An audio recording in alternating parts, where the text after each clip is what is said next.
Space City and Space University matchup this Friday night in prime time. Only one can rule outer space.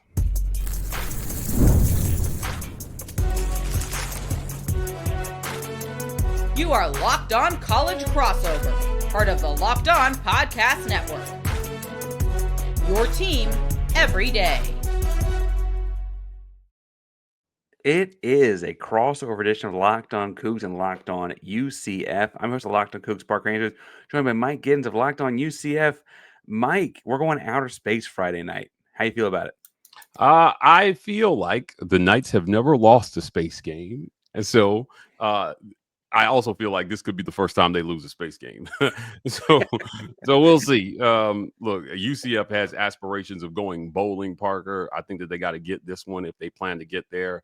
Oklahoma State is another winnable game, but road games at Texas Tech and at BYU do not favor them. So this is a must get for Scott Frost and his squad if they want to go bowling. A must win for Scott Frost in year one. You've got the space race theme going throughout this and like some legacy of not losing that matchup Friday night. I want to get into all that. Transfer quarterbacks, what the big picture is behind this game and everything. Mike, you mentioned they're in a position to go bowling with this game on the docket as a must win. Do you think that like Scott Frost feels like a coach that has to win and be bowl eligible in year one? I feel like that's a high bar to put on it. I want to say first year coach. It's weird to call him a first year coach coming back to UCF. Yeah, I don't know how much he feels like he has to. I feel like he feels like they should, because one thing I love about this coach is he's not making excuses for where they're at in year one because of the talent. Now, we all know this is a rebuild. UCF fans died a slow death under Gus Malzahn that they are slowly trying to come back from. But there's been a lot of hope with Scott Frost, and we've seen it at times this year. They beat the teams that they're supposed to beat so far on the schedule. Now, I think Kansas was a winnable game, but, going into North Carolina against Bill Belichick, a lot of people thought, the North Carolina fans were all over me that week. The Locked On Tar Heels people were like, we might as well play the game because Mike G's not giving it a chance. Well, they blew them out, and they were not a good football team, and UCF exposed them. Look, West Virginia, also not a good football team, even though UCF was 0-4 going into that matchup there, and now they're 1-4 versus West Virginia.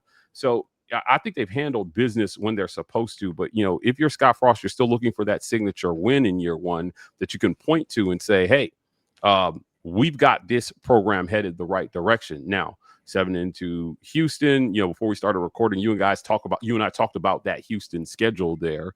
And they kind of had a little bit of a flop versus West Virginia last week, but this still overall, I think, would be a good win for UCF under their belt. As a matter of fact, if they could win this one, this would be their best win of the year. Well, and Houston being a 7-2 is interesting because I don't think anyone would be upset if you told them in the preseason you're going to be 7-2 heading to Orlando. I think everyone would have been happy about that. The way the last 2 weeks have played out, where you beat Arizona State out west and then lose to West Virginia at home, I think has some people confused as to what to make about Houston, even internally. Are you the team that dropped the ball against West Virginia in your own backyard, or are you the team that went to Tempe and beat Arizona State? And people act like Levitt was hurt. He did throw 35 passes that game. Like he played a lot of that game before going out injured. UCF's the same way to me, and I don't mean to seem like the spectator that's only checking in on them sometimes, but like when they opened up and blew the doors off North Carolina, I was like, oh, these guys are back. This feels for real. And then I checked in on it a couple weeks later. I was like, oh, they hadn't won a game since. and was it just riding that high? Is Carolina that bad? What's that roller coaster been like on the inside? I'll tell you, look, conference schedules bring reality checks. So Kansas State, even though they had a rough open to their season, were still pretty formidable. They beat UCF by 14 points, 34-20. Kansas, close game, 27-20 there. One that should have been winnable by UCF. Really gave that one away.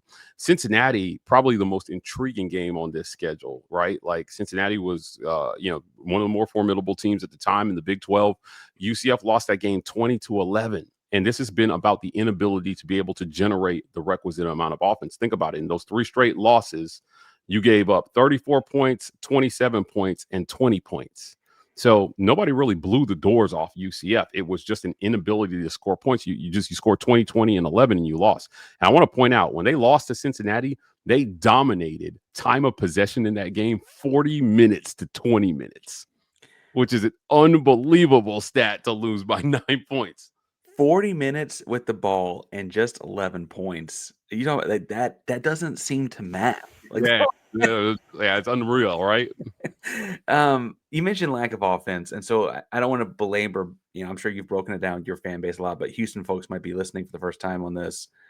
Only 3 against Baylor last week.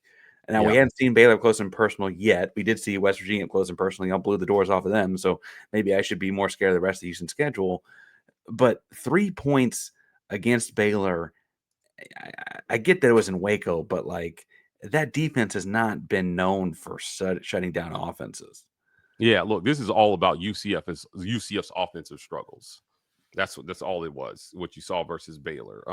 Look, I mean, I don't want to disrespect the Baylor Bears because Sawyer Robertson is one of the better passers, if not the best passer in the country. Now, maybe not by completion percentage, because his completion percentage leaves a lot to be desired in the low 60s. But outside of Sawyer Robertson, Baylor sucks. Yeah. I mean, I'll say it. Baylor sucks. I watched Auburn blow the doors off them in game 1, running the ball, and they're a sub 500 football team right now. So, UCF is stopping themselves offensively, and this is only a problem that will be solved through recruiting. They need a good signal caller. They've got a guy in the wings right now who I really like. I've interviewed him twice on our channel, Kane Archer. He is the absolute real deal. I can't wait to see Scott Frost and Mackenzie Milton get a hold of this kid. He'll be enrolling early in the spring and ready to get to work. A lot of UCF fans were worried. They were like, Mike G, don't talk about this guy too much because other people might drop NIL dollars in his lap and he won't be a UCF Knight anymore. But, it's year 1. And what year 1 is about, it's about laying a foundation to show something.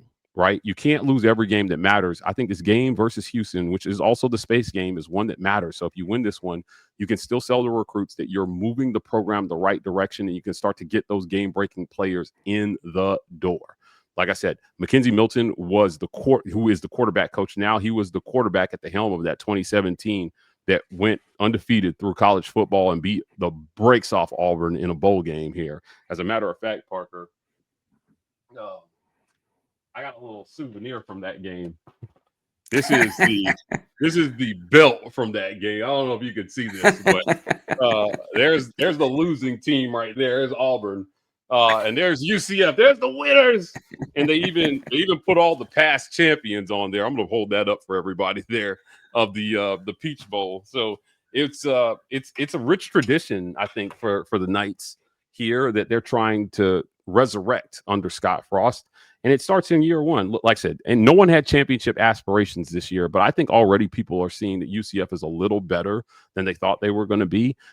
Even in, I don't know if you have the graphic loaded, but in our own internal Locked On Big 12 poll, they voted UCF 15th out of 16 teams, and they were wrong. We're 13th out of 16.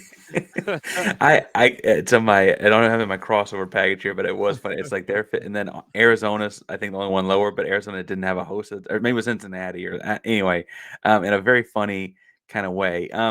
You mentioned the next quarterback. Houston's excited. Actually, you mentioned the Peach Bowl. I should probably point out, like, a Houston fan's going to get mad at me if I don't mention, Houston's got their own Peach Bowl from a couple years prior. It wasn't an undefeated season, so it's not quite the same argument for national championship. It was a pretty dang good year. I would say that interesting to me is both of these teams bring in transfer quarterbacks that have kind of assimilated in very different ways, but they're both hitting the portal as a part of this rebuild. And, I think are hitting fairly different levels of success.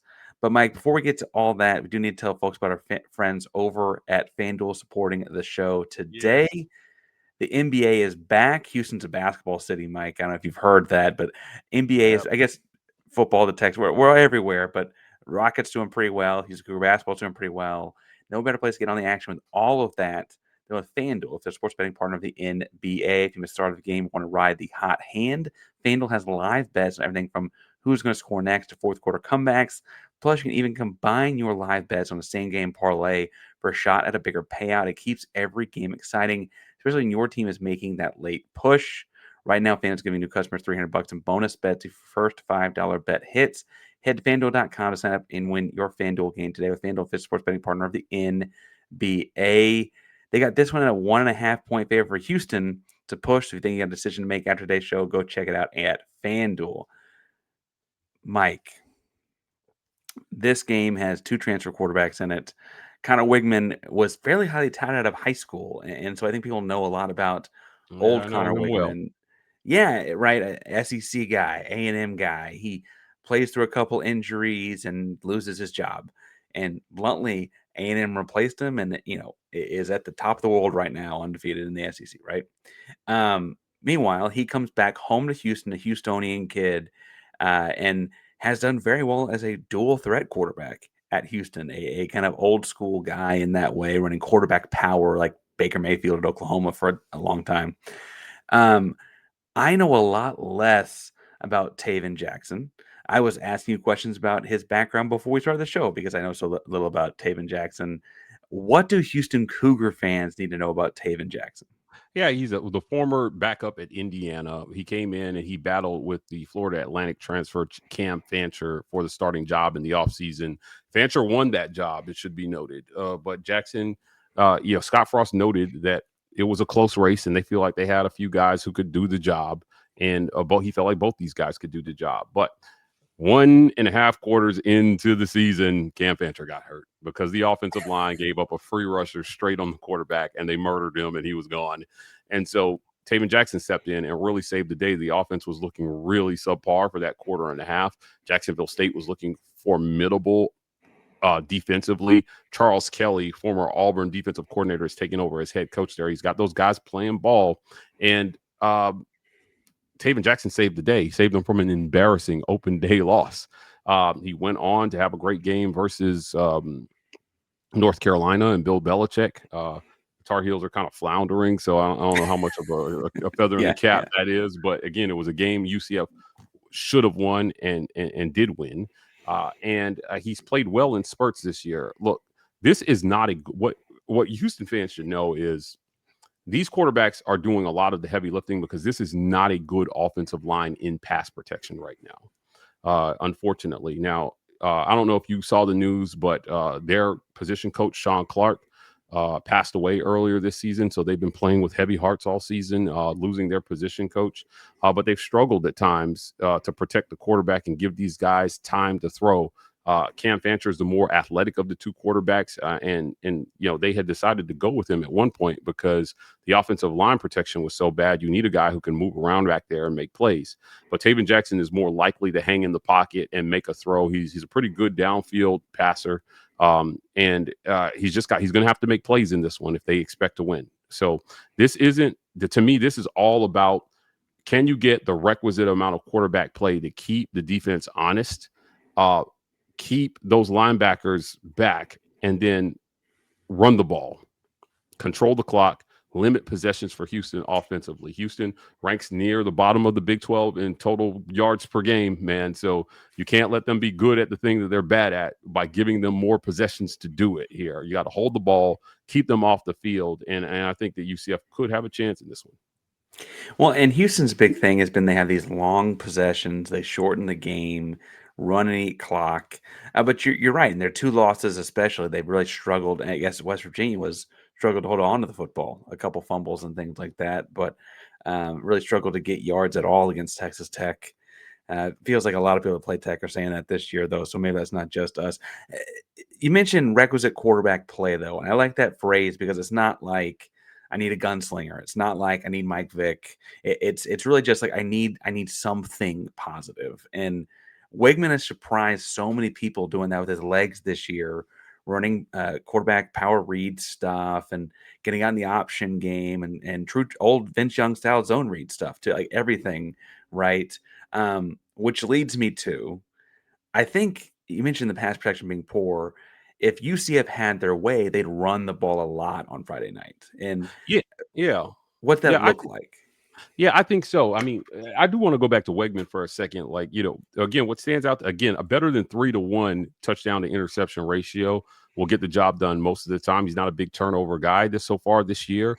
And so, on both sides, if you can protect the football, you're going to have a better chance in this one, especially for Houston, coming in here, to the bounce house for this game here. It's going to be loud. It's going to be raucous. And, they take this game seriously here in Orlando. But, the way I'm looking at it, I think that Miles Montgomery and Jaden Nixon are big play run guys. And, I think that there wasn't a serious commitment to the run for whatever reason. UCF abandoned the run versus Baylor, and they didn't need to. They could have leaned on them, and eventually they were going to break. And I hope that, what we see versus Houston is that they don't abandon the run too quickly in this one, because, right now you don't have the offensive line to sit back and play and go gunslinger for gunslinger. I think UCF loses that kind of game with Houston. And, so put the pressure on the running backs on your senior Miles Montgomery, put it on the transfer Jaden Nixon. These guys can carry the load, I promise. And then you want Tayven Jackson to make plays and spots to keep your offense moving. But on first and second down, run the ball, try to get ahead of the chains, try to get the third and manageable every single down. And then you just have to have good plays, man, to convert. And that's just it. I don't think Scott Frost was necessarily in his bag play calling against Baylor. He's going to have to be in his bag definitely against Houston. Well, and so when it comes down to the, staying ahead of the chains and playing clean football, it's almost cliche because every program will say we don't want to commit penalties and stuff like that. Different programs do it different levels of or have different levels of success. Scott Frost was kind of, frankly, known for that kind of stuff in his first stint at UCF. He was a very disciplined program. In their 4 wins, I'd imagine that's gone well for them, Mike. But they're not 4-0, and so is that you say that is that going to be a problem for them Friday night as you watch? I mean, you watch them every week very closely. Yeah, I think it could be. Right. Like, this is just a very incomplete team right now. And I think that's my message to most people. Again, year one, you're trying to lay the foundation. You got to go out and you got to recruit. But I like that Scott Frost is not making excuses for where they're at. He's just simply saying, you know what? We got to do better. We've got to coach it better. We've got to get better in every aspect of the game. So, this week, that was a big focus in practice was just get back to the fundamentals. Let's erase the stupid penalties that plague us. Let's play our brand of football. He described this offense this offseason as like trying to learn a different language for these players, and that we're barely fluent, halfway through the spring. And, coming into fall camp, they were a little bit more fluent, but I'm not sure that they got quite there. And so sometimes installing a whole new system with a bunch of new players is a multi-year task, and UCF is not even a whole year into that right now. So, look, the bottom line is they got to get better in a lot of things here. I think Houston is in a good spot to come in and try to get a win here. I'm not saying it's going to be easy, but I do think that, this game could go either way. We talked about the spread before we started recording, 1.5. And I think it flipped from one to the other in the last few days. So certainly a lot of people think this is a coin flip. The ESPN matchup predictor has been pretty accurate on UCF games right now. They're giving UCF a 60.4% chance to win this game. I'm not sure it's that high, but I do think this will be a good game. Well, and so you mentioned the coin flip of this all and how this really could be a close, fun matchup. I've pitched in the offseason that I think this would be a fun rivalry, Space City, Space University, the fun things. And you kind of got to force one with 2 very young schools in a lot of ways. The 2 youngest Power 4 schools in America. In terms of like when they were founded and create athletic programs. I want to pluck your brain about what that coin flip could result in, because it's real fun to go roll dice until you lose all your chips, right? And so I want to get in that in just one. That sounded way too confident. Like, yeah, I've done that before. Before we get into all that. So Mike, you mentioned this game being a coin flip. 1.5 point spread. I think it actually opened the other way. It'll probably close at a 1.5 point spread a different way. It'll probably go back and forth a few times, of course, the week. UCF's got to make a bowl, you said, and I don't mean this in a rude way. I'm being realistic. If they don't beat Houston, I don't think they can. Yeah, it's going to be tough. They're going to have to pull off a massive upset. I'm not saying they're not capable of that, but they're definitely not going to be favored to do that. So if you want to make a bowl game, this is the one you got to get. I think everybody's going to beat down on Oklahoma State this year. Screw them. They don't have the man anymore that's 40. So if you're UCF, you get that one, you get this one, and then you go bowling. Right? If you're Houston, you're already bowl eligible, obviously, but you've got your sights set a little higher. Maybe some teams slip up down the stretch ahead of them. I know it's kind of a long shot for them to make that Big 12 title game at this point. But, I do think that before we're losing to West Virginia, they were primely positioned to really make a run in the national picture here, albeit with an easy schedule. So, both teams have things that they're playing for here. Like one has higher goals, other has, what essentially are year one goals. But they're both very important to the fabric of where these teams want to be. And, I think if you're UCF, you've got to get one that matters this year. I'm not sure they've got a game that matters. I don't count the North Carolina game. I just don't. I know you were 0-4 versus West Virginia coming into that game, but I don't count that one either. They were a bad football team with a first-year head coach as well, too, and you beat them the way you were supposed to be. This is a game that matters. It's a space game. It's one you've never lost, and it's against a team with a winning record that has real wins on their schedule. So, yes, I think that they got to get this one. Well, it's funny you mentioned West Virginia as being not a good team, and so that's why you don't count it in your calculus here. Because losing to West Virginia is exactly why I think this is also a must-win for Houston. Weirdly, and I think it works well there that Mountaineer Paul and West Virginia kind of the punching bag, and I don't mean to like punch down. Yeah, I love Mountaineer Paul, but they suck. Well, and so frankly, there was so much steam about Houston doing well and 7-1 going into that game.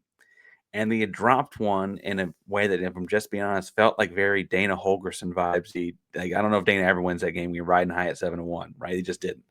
And so then you're like, okay, quick reset here. You turn around and play again on Friday night. You got to go on the road to do it. Like, what are we? Which team are you? Right? Are you the team that crumble with the bright lights on you, or are you the team that won to Arizona State and won that football game in a fairly commanding fashion? He had a big two-score third quarter and like 24-0 lead at one point. I mean, it was a big deal.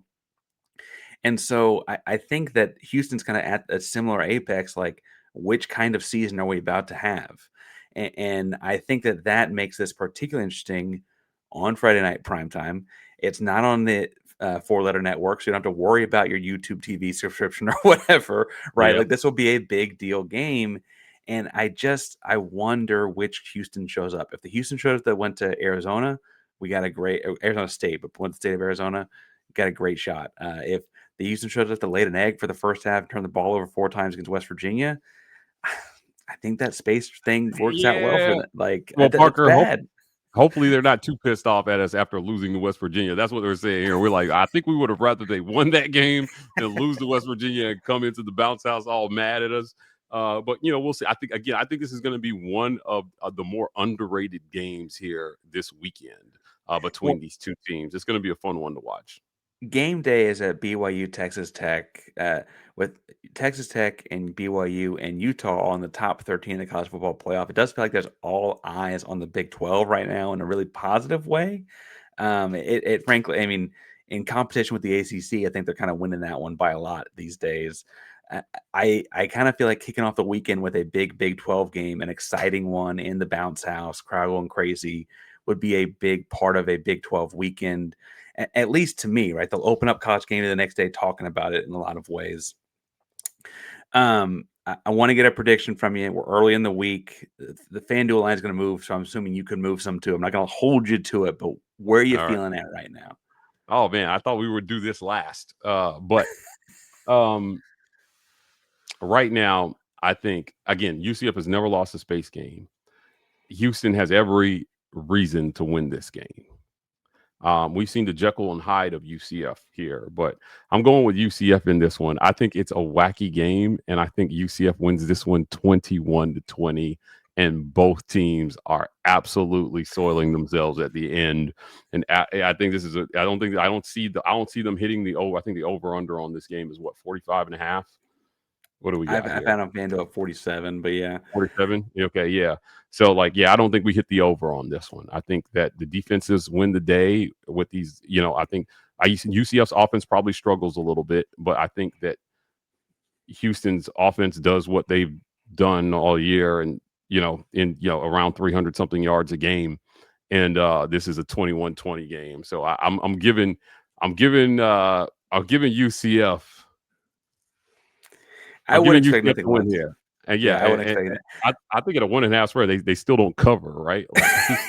Like so, Yeah, yeah, good they'll teams bet win, great on them teams to cover. cover. Yeah, Yeah, so I'm with you on a lot of the wackiness. I think this is like prime for like a scoreagami. Like you get a safety here, a mixed extra point there, something weird. Like I could see all kinds of weirdness happening, and you get like 23-20 or some 25-22 or some sort of a score you just don't see very often. Um, I am picking Houston in this one. I think at some point, it's a fair point. but whether it's Weigman making a play with his legs or like defensive tackle Carlos Allen or somebody just making a play down the stretch, having experience making plays matters. And at some point, having those road wins thus far this year, I would think plays a role. You want a tough one at Oregon State, which is a tough road trip. I know that they're not very good this year, but you want to cross the country and play it at like what was midnight local time. You went on the road to Arizona State. I think you've done a couple of these road games that you feel comfortable with doing it all over again on Friday night. Friday night's a weird night for a game, but I've gotten to where I kind of like these things. Mike, are you a fan of Friday night football, Friday night lights for the I UCF? do like Friday football. I love Friday night football actually. So I like to mix it up a little bit, and I think that if we can get a little bit and I cover multiple teams. So anytime I can split my teams up on days, I'm all about it. So yes, I'm a big fan of Friday night football. All right. You said you thought that was the last thing. You got to know you're talking to the Houston guy. The last thing we're actually getting out of here on is I love Dawkins. What do you know about UCF hoops this year? Everyone's played a game at the time this point. This has gone out to people. How are you feeling about the Knights? I feel like the number one scorer in the Big 12, Keyshawn Hall, transferred to Auburn. And I got to tell you, I was there in Neville Arena to watch him drop 28, 5, and 4 or something like that. So that sucks. I wish he was still at UCF. But look, this is do or die season for Johnny Dawkins. Terry Mohajir is really kind of, he's out of excuses to make for Johnny Dawkins there. It was a rough season for UCF last year where they had a lot of games in their pocket they could have won, man. And they were so close a lot of times to just big time upsets, and they just could not get over the hump last year. It was brutal. I think my Houston Cougar fans and I remember one of those near big time Oh, upsets yes. very vividly. Mm-hmm. And look, I'm like you. I like Dawkins a lot as a guy. I feel like he's kind of got to win this year. Obviously, I feel pretty good about Houston, and that's a whole separate show. But when they match up later, we can do more on the basketball talk later this year. That is Mike G covering UCF with Locked On UCF. I'm Parker Ainsworth of Locked On Cougs. This has been a Locked On College crossover. Locked On Podcast Network. Let's bring you your team each and every day. I wrap up with Go Cougs. I don't know what the Knights do down there in Orlando. Go Knights.